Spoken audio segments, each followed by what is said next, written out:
So I think a lot about the contrast between banality and wonder, between disengagement and radiant ecstasy, between being unaffected by the here and now and being absolutely ravished emotionally by it.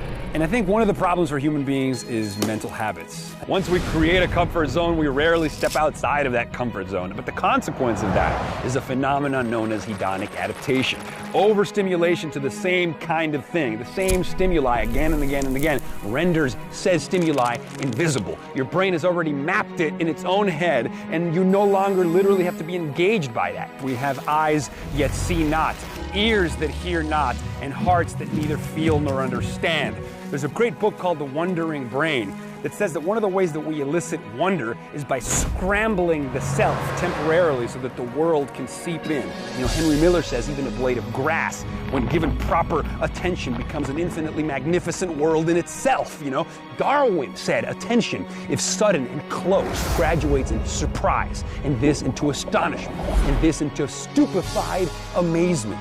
That's what rapture is. That's what illumination is. That's what that sort of infinite comprehending awe that human beings love so much. And so how do we do that? How do we mess with our perceptual apparatus in order to have the kind of emotional and aesthetic experience from life that we render most meaningful? Because we all know those moments are there. Those are the moments that would make final cut. Only in these moments we experience afresh the hardly bearable ecstasy of direct energy exploding on our nerve endings. This is the rhapsodic, ecstatic bursting forth of awe that expands our perceptual parameters beyond all previous limits, and we literally have to reconfigure our mental models of the world in order to assimilate the beauty of that download. That is what it means to be inspired. The Greek root of the term means to breathe in, to take it in.